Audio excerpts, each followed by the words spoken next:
Mets fans, it has taken literally forever. 2 calendar weeks is how long it took, but the New York Mets have finally won a ball game. How we doing, everybody? It's Wardy here, and we're back at it with our latest New York Metropolitan post-game show.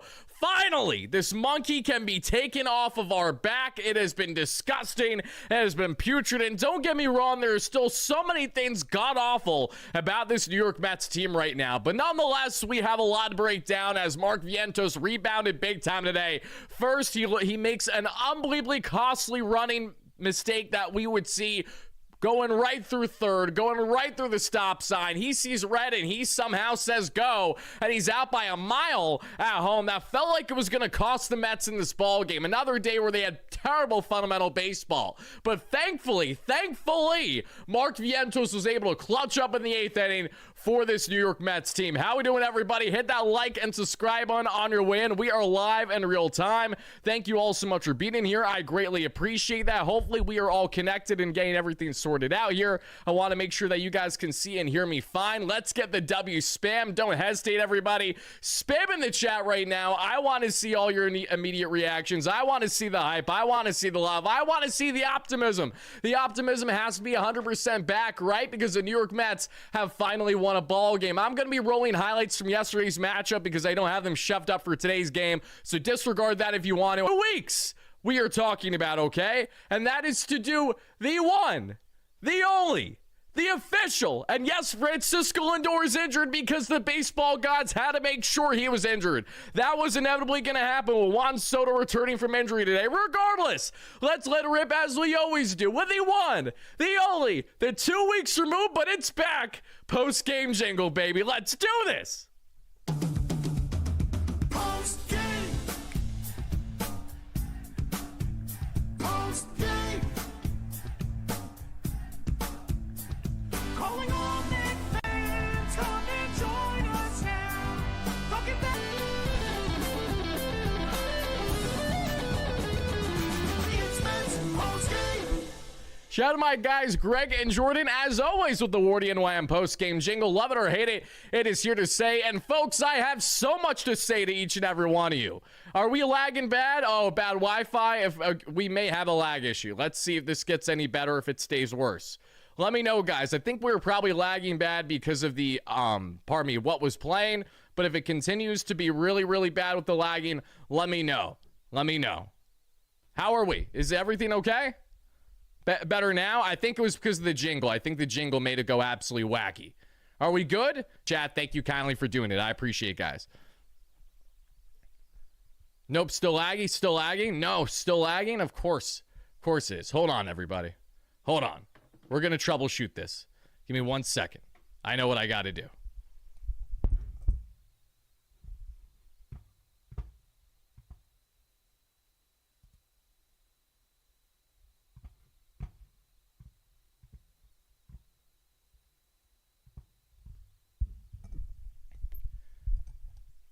Laggy and Scoopy. Okay. Hold on.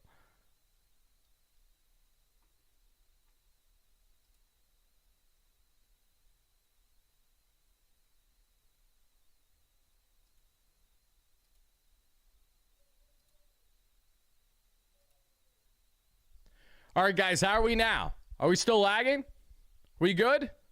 Just making sure. Got to run it through one more time. Just making sure that we're all good. As long as we're all good, we'll let it rip then. Because I hopped on this quick. My computer was acting slow. I said more of that. Make sure that everyone is caught up. Because I want to make sure that it's not one of these things where I'm lagging to people who are behind. Okay, I think we're good. All right, let's... Still lagging? Still lagging. Mother effer. Okay, hold on.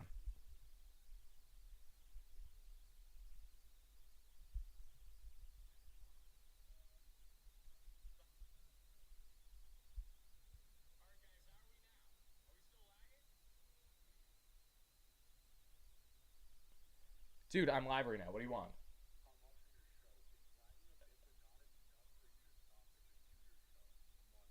I'm going to have to probably restart, though. It's going to get worse.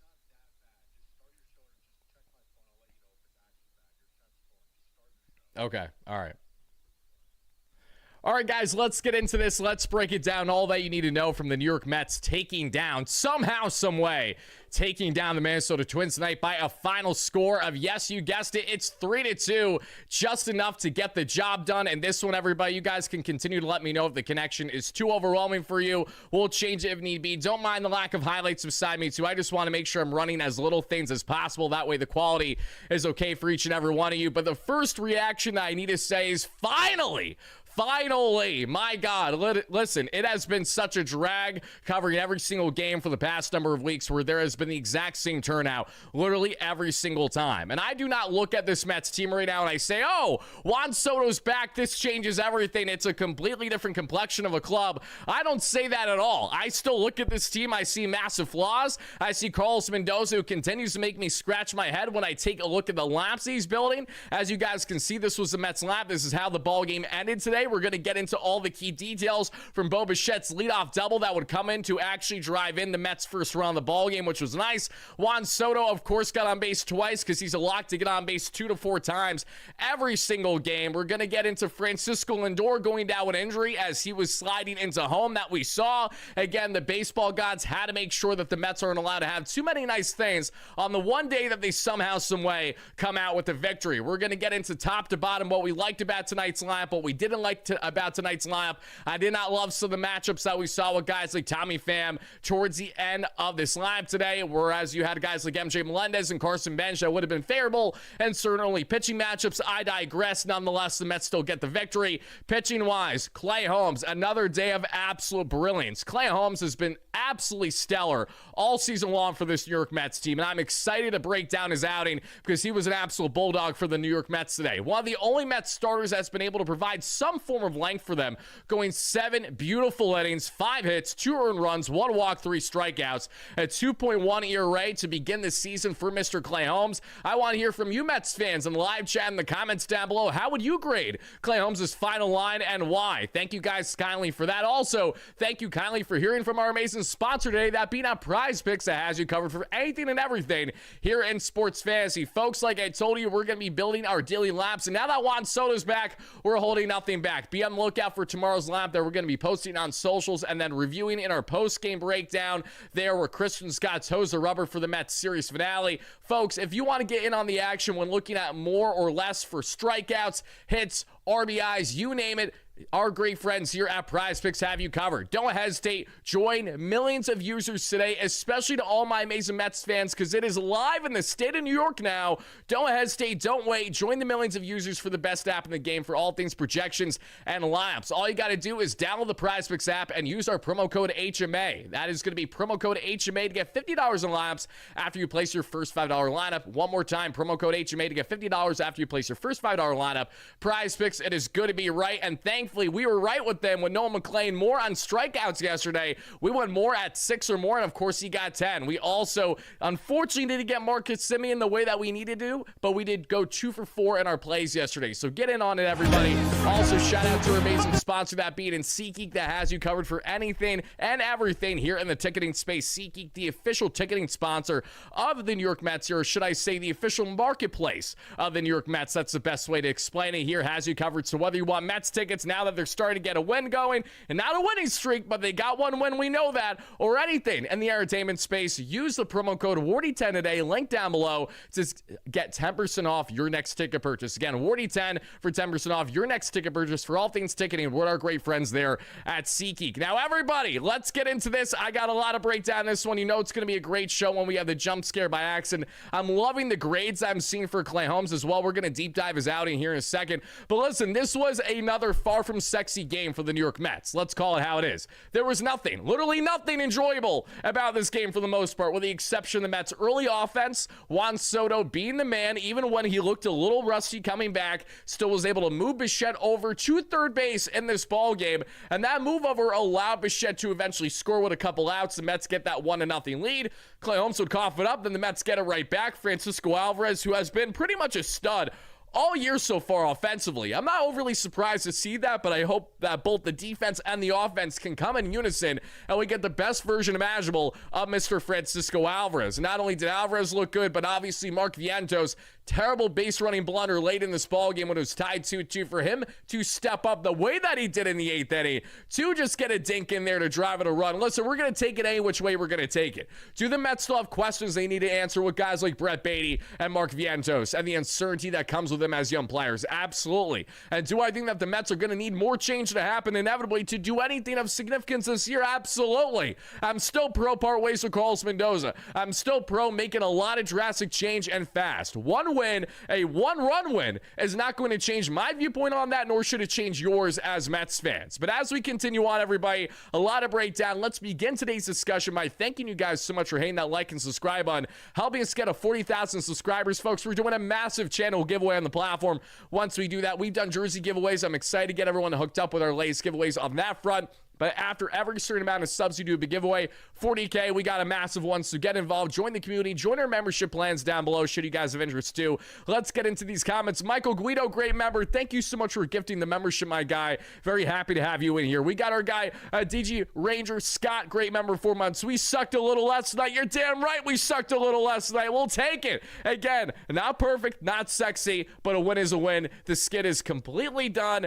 Finally, the Mets, while they will likely continue to be a laughingstock in baseball, for now, for tonight, people can shut the hell up. Scott with the $10 holla, great member. Alvarez pumped everyone up in the 9th. I heard his voice on SNY behind the plate. Great attitude, Mets win. Absolutely. Thank you so much for the donation. Talking about attitude, I would also like to start today's conversation by getting to Juan Soto's pregame remarks that every little Mets fan and their mother having their you-know-what's in a twist because they're like, oh my God, Juan Soto didn't contact his teammates while he's been out with injury. They've been sucking. How could he do this? Guys, the fact that I didn't even go out my way to make a remark on this on X earlier today should tell you all that you need to know, okay? I can tell you in confidence, as someone who's literally now on-field reporter around the team, I have seen it with my own very eyes. Soto is having a fun, loose time with the players every time that he's been around them while he has physically been around them, okay? It is not normal for a player who's dealing with rehab and ailment to be going out of his way to be talking it up with all of his teammates there throughout, especially a losing skid, okay? What is he going to say that's going to change the narrative for them? Because Juan Soto is not the vocal voice, the actual leader of this team in that sense. He is still trying to become that, as we know, as he's getting more comfortable, but he's not someone that we can look at as Mets fans and comfortably say that, oh, this is going to be our hoorah guy walking in the clubhouse. It doesn't matter that he's on a $765 million contract. That's not what he was ever paid to do, because that's not really what he's ever been as a player. Juan Soto has been an elite hitter his entire career and will continue to be. But I just do want to nip this in the butt for a second, as I saw fellow talking heads and fans really running with this. And listen, I'm all for running with things to see if it's a justified narrative, but the fact that I didn't even do that should tell you all that you need to know. Will Salmon, great friend of the platform that many of you guys know of The Athletic, to come out with a really important piece earlier today, breaking down more as to what exactly that was. Why was Juan Soto so comfortable saying that? And talking to other players, again, the common consensus was that this is normal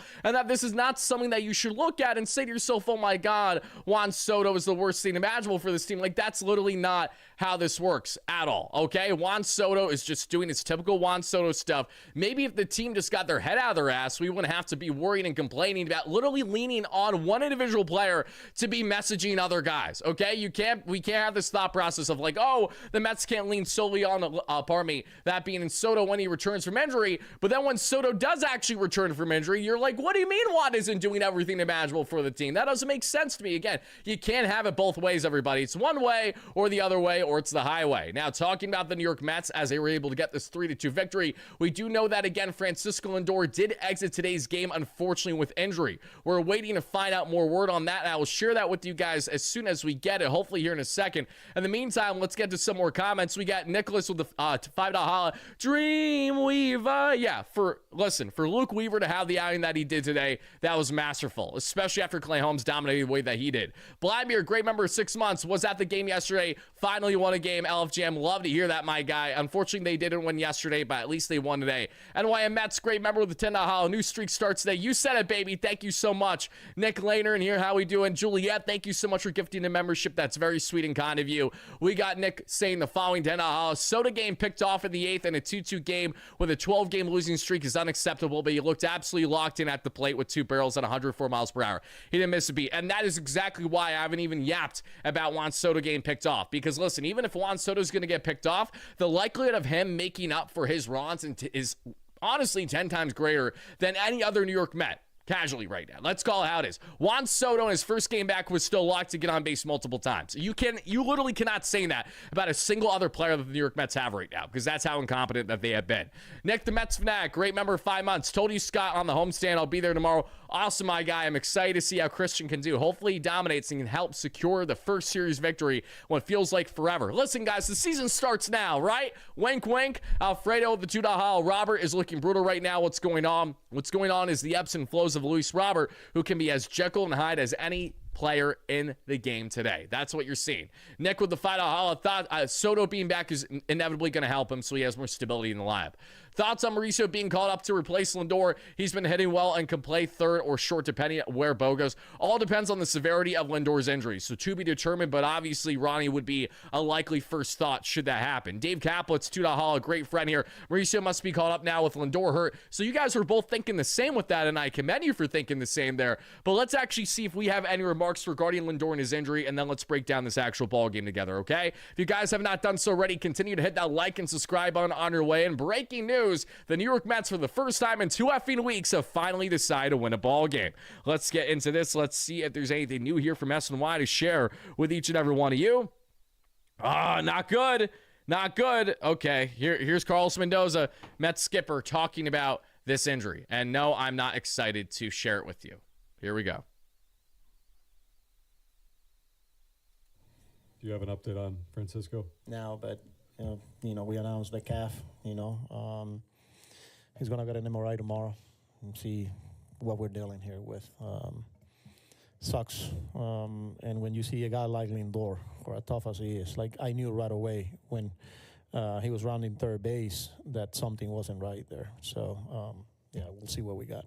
Did it happen when he was running, or had he? Yeah, I don't know exactly at what point, but as soon as I saw him rounding third base, and he wasn't running, the way he normally does, like I knew something was up, because he wasn't because of he thought it was an easy play at the plate, and right away he scores, and you could see his face walking towards the dugout. I knew something wasn't. So, as optimistic as one can be, said absolutely nobody, referring to Carlos Mendoza's remarks to the media today. I don't know about you Mets fans, but that tells me kind of all I need to know. We're going to kind of hope that's a miracle, similar to Juan Soto's injury, that it isn't anything significant there, but knowing that he's already getting the MRI on the calf right after Juan Soto returns again, I think this just perfectly paints a picture of what us Mets fans are sadly going to have to continue to endure as fans. And that is hell. I mean, I'm going to call it how it is. Listen, it's great that the Mets won a ball game today, but it reaches such a moot point when you have Francisco Lindor potentially now going out with injury the same day that Juan Soto returns. We have seen this time and time again as Mets fans, where you have one key starter coming back from injury, for example, like a key top rotation starter for you. Let's say Jacob deGrom, for example. Then as soon as Jake comes back, Scherzer goes down with injury, or Bassett goes down, whatever the case may be. The point that I'm trying to make is, sadly, we are far too familiar with this. So to hear Carlos Mendoza be that honest in regards to it, it does have me feeling that he's going to be out for probably, I'd imagine, anywhere from 2 to 6 weeks, depending on the severity of this, which just absolutely sucks. Absolutely sucks. We're not allowed to have nice things, and that's what makes winning tonight really already be as just I don't want to say it's not a disheartening win. It just, I can't appreciate it. Can you appreciate, genuinely speaking, Mets fans, watching this live on a replay right now? You won 3-2, okay? You're still 8 games below 500, right? Do you really think that winning this game with Lindor going down with injury makes you overly excited? It was great to initially get the win, but now reality is already kicking in for me. And the Mets don't have Lindor for a period of time. While his bat was finally starting to pick it up this past week, especially. If you're not going to have him with Soto's absence, Soto's better than Juan. We know Soto's better than Lindor. That's hilarious what I just said. We all know that from a hitting standpoint. We all know that you want Juan Soto in your lineup every day more than you want Francisco Lindor. That's a fact. Having said that, losing a guy like Lindor when your lineup is top heavy as is right now is a problem. Polanco's obviously out on the injured list. Should have been back over a week ago, but we are absolutely incompetent. We decided to wait north of 3 weeks to finally put him on the injured list.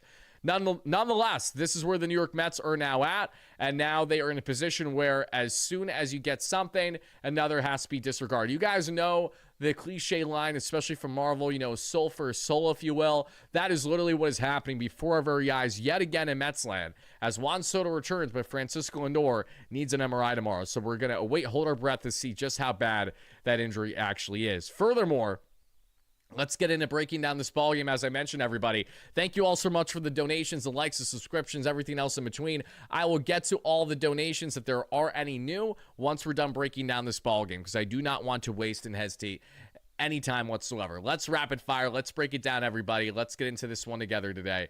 And as you guys and gals are going to see here, let's begin with the following. I'm going to adjust this. I'm going to go back to rolling our highlights from yesterday, just so that way there's at least some form of background movement. If that becomes an issue and causes lag, just let me know, and then obviously I'll take them away. I know these aren't today's highlights, but at least you can still witness Noel McLean dominating, doing his sexy thing the way that he typically does out there. Now, the ball game for the New York Mets began with the following. Bo Bichette and leadoff Juan Soto in the 2-hole. Luis Robert batting third. Lindor fourth, who had himself a very good day up until, sadly, we saw what happened with him. Beatty, Alvarez, Vientos, Simeon, Pham, Benj, and Taylor. Okay, everybody.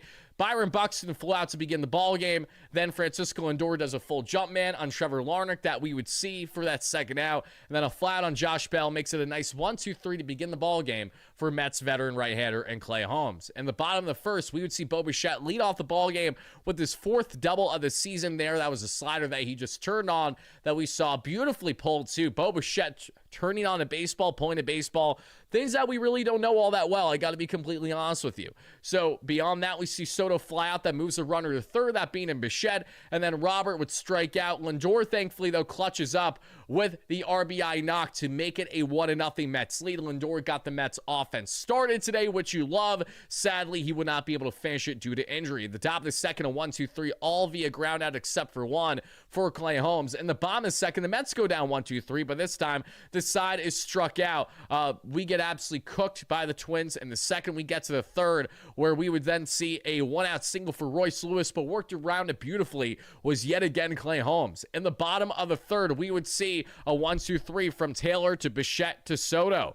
In the fourth, Larnach leads off the inning with his third double of the year. That run would come in to score on a Victor Caratini sacrifice fly. Cody Clemens would ground out, but not before it's a tied 1-1 ball game. In the bottom of the fourth, Francisco Lindor, as we saw, had himself a 1-out knock for his second hit of the day. Francisco Alvarez then drives in Francisco Lindor with a 109-mile-per-hour knock for a double, his second double of the season. But what's most notable about this double for Alvarez, everybody, is that this was literally basically middle hanging slider against a lefty. Alvarez would have had to be silly to not swing right into that for a clear knock. He does that, makes it 2-1. After the 2-1 lead, we would see Marcus Simeon would reach on the throwing error. Alvy gets to third. Marcus would then steal his second base of the year. So you have runners at second and third for the Mets in this one. And then Tommy Pham would fly out there to end the inning. We would get to the fifth. And in the fifth, Matt Wallner with a 1-out knock. And then back-to-back outs there for Clay Holmes yet again. In the bottom of the fifth, Tyrone Taylor would a leadoff hit. Then a Bo Bichette double play, a Juan Soto 2-out walk, and a Robert whole lot of nothing. We get to the sixth, and what happens? Byron Buxton, who I love, does what Byron Buxton does. Yesterday, Byron takes advantage of Noel McLean going away after telling him my bad for pitching a little inside that he sat on today. It's a meatball of a sinker, middle, little down, but way too much plate by Clay Holmes here, and that is the fifth home run of the year for Byron Buxton, 108 off the bat. He decimated that baseball to tie the ball game. Victor Caratini with a 2-out walk. Cody Clemens with a double. I was sweating, rightfully so, as you would probably be too, Mets fans, because you had runners at second and third here. 2 outs. You're saying, please, can this at least stay a tie ball game? And this blows up on Clay's face right now. We're going to have a major issue, especially on the ability to rally back. It feels like the game's going to be over. Clay Holmes gets rocked here in this inning. Thankfully, he didn't. He would get the pop out and Keishel, and that does it. Strands a pair. We get Brett Beatty doing something that he almost never does, and you have to give credit where credit's due, guys. Brett Beatty's at-bats have looked pitiful majority of the season. Past couple at-bats in this game especially, really good. He works himself a walk for the Mets right away that we would see there in the 6th, and this is a 5-pitch walk that he does a very good job against the southpaw lefty. Alvarez unfortunately grounds into a double play. Then Vientos, we would see get himself on with a walk, but then Simeon, who had himself the double, should add Mark Vientos staying at third, but Mark deciding to run right through Tim Leiper's stop sign at third base, gets a slice of humble pie, which is an out by a mile there that we would see at home, okay? We would see him out. That does it, stays a tie ball game, but a key opportunity that the Mets, at the time at least, most certainly wasted. As we continue on from there in the 7th inning, it's a 1-2-3. We see from Wallner to Lewis to Lee. Okay, the Mets don't get nearly enough there.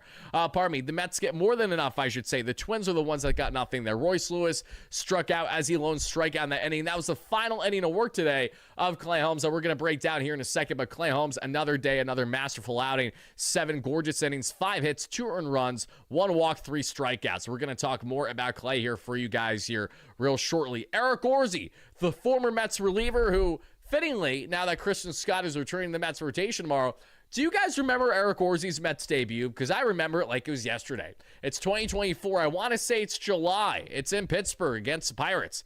Christian Scott can't get out of his own mess yet again, unfortunately, dealing with the soon-to-be reconstructed Tommy John surgery.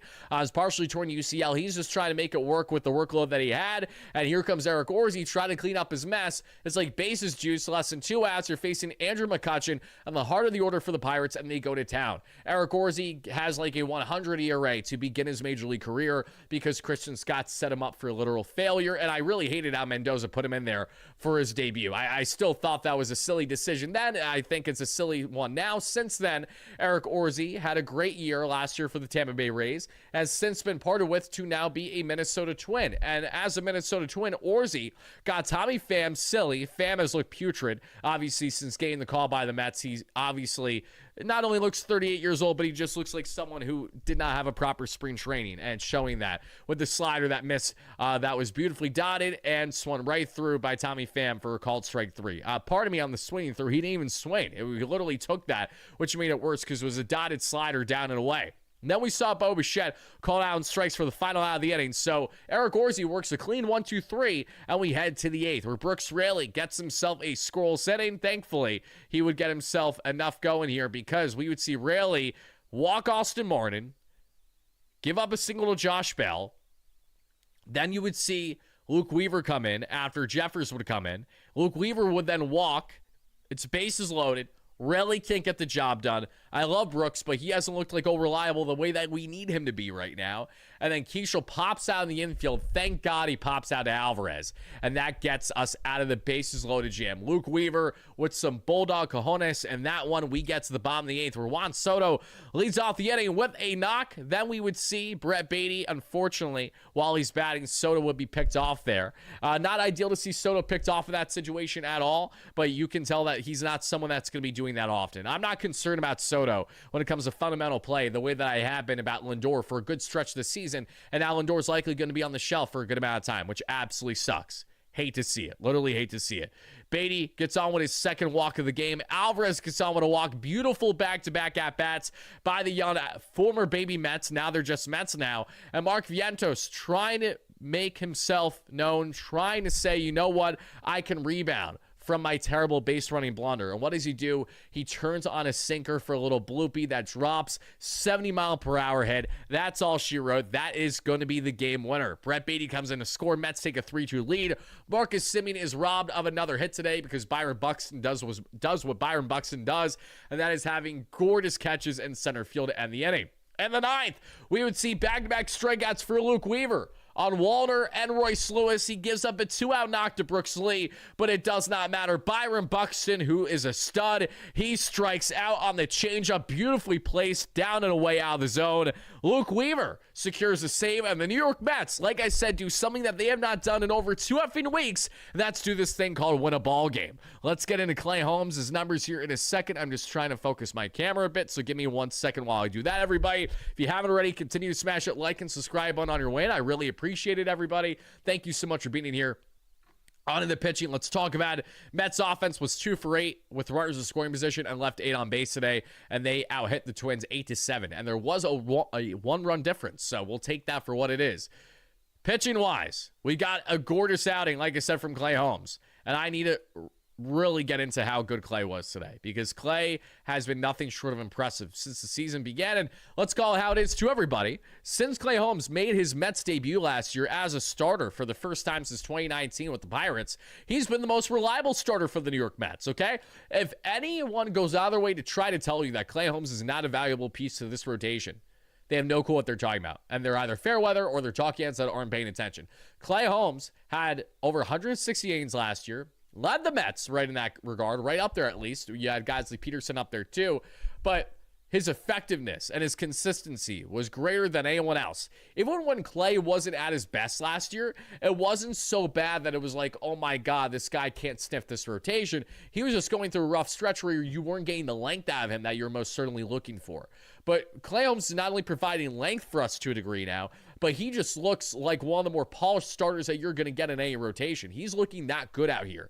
Clay Holmes, the sinker he threw the most by far today. He went heavy sinker usage today against his Twins lineup. 73% of the time, that sat right around 93 miles per hour and had 2,100 on the RPMs. The changeup, 16% of the arsenal, sat right around 88 and also had this time not even 800 RPMs because it's the changeup, obviously. For context, Noah McLean, because he has so much spin still, is right around 1,200 to 1,500 on the RPM. So basically double Clay Holmes on the changeup because of how they grip it and spin it differently. And you're not trying to spin a changeup, obviously. The sweeper, 9% of the arsenal, right around 82 miles per hour and at 2,800 on the RPMs. Cutter, 1%. He only threw it literally one time today. 90 miles per hour. And the curveball, which he threw only once, he was literally a 3-pitch pitcher today, Clay Holmes. He didn't need to use much of the arsenal the way that he's had to expand in the past to do. Clay Holmes today, guys, 7 masterful innings. He, without hesitation, is getting a 8.5 out of 10. I thought Clay Holmes was fantastic today. Brilliant. And Mets collective pitching staff today, giving up 2 earned in the 9 innings, they're getting a 9 out of 10. I thought the Mets pitching staff collectively was damn fantastic today. They deserve their flowers. Clay Holmes is here to stay too. For people that want to write him off, it is not justified. He is absolutely someone that is doing the right thing right now. He's getting the job done. Yeah, Vientos said he saw the stop sign. Yeah, I mean, that doesn't make it any better, Mark. It means that you don't really understand how slow you are as a player, which is frustrating considering you're literally the slowest player on the team. But regardless, Mark, you won the game today. I'm not going to complain about it. You got the job done. Just don't do that shit again. It's like Harrison Bader, 2024, trying to like singles into doubles. It just doesn't work. Stop trying to do something that you shouldn't be doing, and everything's going to be fine. Trying to do too much. Literally, that was a prime example of trying to do too much if you were not only, Mark Vientos, but just this Mets team. They've been pressing so much, and we've been hearing them talk about